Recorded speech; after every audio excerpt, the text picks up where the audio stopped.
इसे स्वदेशी चबाने वाले तंबाकू उद्योग जगत का दुर्भाग्य ही कहा जाएगा कि देश की अर्थव्यवस्था में भारी योगदान करने के बावजूद इसके साथ सदैव ही सौतेला व्यवहार होता आया है। एक प्रकार से विरोधियों द्वारा इस उद्योग जगत के खिलाफ दुष्प्रचार का ऐसा मोर्चा खोल दिया गया है जो रुकने का नाम ही नहीं ले रहा है। इसी दुष्प्रचार का परिणाम है कि सरकार भी इस उद्योग जगत के साथ साथ सदैव ही सख्त रवैया अपनाती रहती है। तंबाकू के ऊपर सबसे ज्यादा यह आरोप लगाया जाता है कि इसका देश की अर्थव्यवस्था में कोई योगदान नहीं है, जबकि सच्चाई इससे अलग है। देश की अर्थव्यवस्था में इसका प्रमुख स्थान है। तंबाकू की सबसे महत्वपूर्ण बात यह है कि यह एक सूखा प्रतिरोधी और कम अवधि की फसल है, जिसे ऐसी मिट्टी पर उगाया जा सकता है जहां अन्य फसलों की खेती लाभप्रद रूप से नहीं की जा सकती है। भारत में तंबाकू की फसल 0.45 मिलियन हेक्टेयर क्षेत्र में उगाई जाती है, जिससे लगभग 800 मिलियन किलोग्राम तंबाकू पत्ती का उत्पादन होता है। भारत क्रमशः चीन और ब्राजील के बाद विश्व का तीसरा सबसे बड़ा उत्पादक और निर्यातक है। देश में लगभग 15 राज्य तंबाकू उगाते हैं, जो कृषक समुदाय की अर्थव्यवस्था और समृद्धि को महत्वपूर्ण रूप से प्रभावित करता है। तंबाकू भारत में प्रसंस्करण, विनिर्माण और निर्यात में काम करने वाले 10 मिलियन लोगों के अलावा तंबाकू की खेती में लगे 6 मिलियन किसानों और 20 मिलियन कृषि श्रमिकों सहित 36 मिलियन लोगों को आजीविका सुरक्षा प्रदान कर रहा है।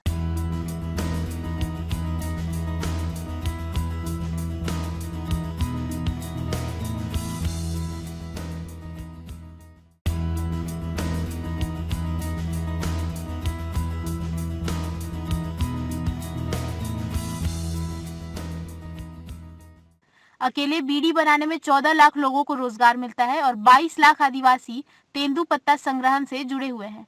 इसमें मुख्य लाभार्थी छोटे और सीमांत किसान, ग्रामीण महिलाएं, आदिवासी युवा और समाज के कमजोर वर्ग के लोग हैं।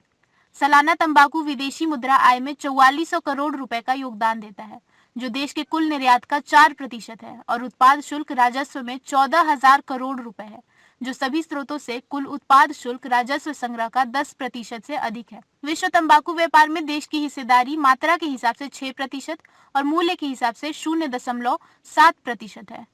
इस प्रकार भारतीय तंबाकू को पैसे के लिए मूल्य माना जाता है। तंबाकू उद्योग का क्षेत्र इतना व्यापक है कि इसमें तंबाकू के साथ साथ लोगों को रोजगार प्राप्त है। सुपारी, कत्था, पान, परफ्यूम, मेंथोल, लौंग इलायची जैसे कई ऐसे क्षेत्र हैं जो न केवल लोगों को रोजगार प्रदान कर रहे हैं, बल्कि सरकार को भी करोड़ों का राजस्व उपलब्ध करा रहे हैं। कनौज के इत्र से भला कौन परिचित नहीं है। कनौज के इत्र की सुगंध दीवाने देश में ही नहीं है, बल्कि विदेशों में भी इसकी भारी मांग रहती है। कन्नौज में करीब 4 शताब्दी से इत्र बनाने का कार्य किया जा रहा है। 17वीं शताब्दी से यहाँ पर लोग इत्र बनाने वालों की खासियत यह है कि उन्होंने परंपरागत तकनीक को कभी नहीं छोड़ा। कन्नौज में ही देश का सबसे महंगा इत्र भी बनाया जाता है। इसकी कीमत करीब 50 लाख रुपए किलोग्राम तक होती है। इसकी देश और विदेश में भारी डिमांड है। खाड़ी के देशों में इसे अधिक पसंद किया जाता है। पान मसाला और तंबाकू में इस इत्र का प्रयोग किया जाता है। इत्र उद्योग से भारत सरकार को प्रतिवर्ष करोड़ों रुपए की आय होती है।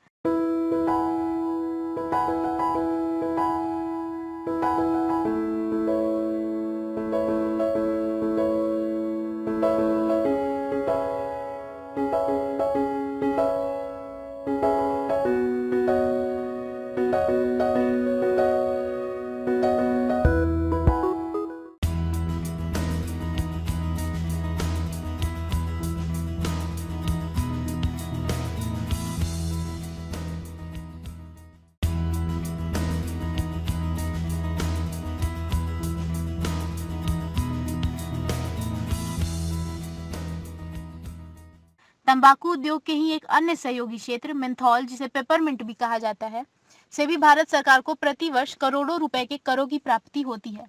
2000 के मध्य से भारत का मेंथॉल निर्यात लगातार बढ़ा है और देश वैश्विक बाजार में एक प्रमुख खिलाड़ी बन गया है।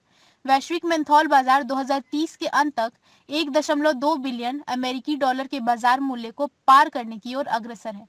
भारत में 2017 और 2021 के बीच 4% की CAGR के साथ 2021 में 317.29 मिलियन अमेरिकी डॉलर का निर्यात मूल्य दर्ज किया गया है। मांग में वृद्धि का श्रेय फार्मास्यूटिकल कंपनियों के तेजी से विस्तार के साथ साथ फार्मास्यूटिकल उद्योग में प्राकृतिक मेंथॉल, विशेष रूप से कफ सिरप, एनाल्जेसिक बाम और फुट स्प्रे की मांग में वृद्धि को दिया जाता है।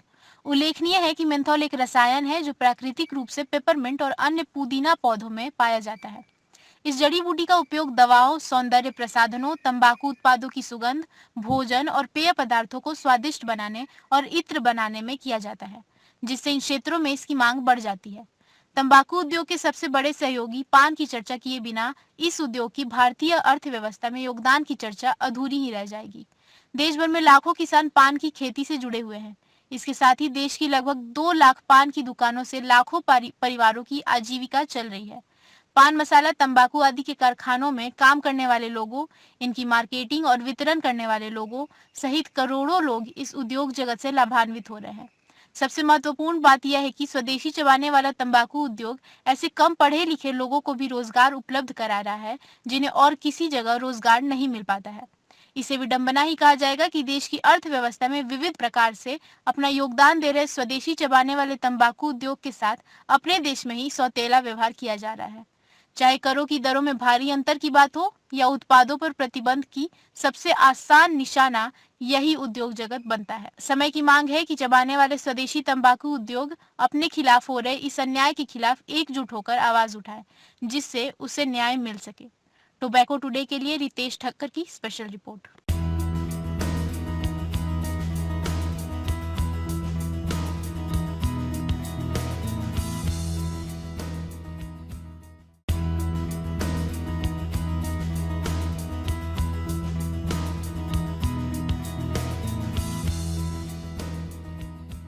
इस बुलेटिन में बस इतना ही। हम फिर हाजिर होंगे कुछ और नई खबरों के साथ ही टोबैको टुडे चैनल को लाइक, शेयर और सब्सक्राइब करना ना भूलें। टोबैको टुडे न्यूज चैनल की पूरी टीम की ओर से मुझे दीजिए इजाजत। नमस्कार।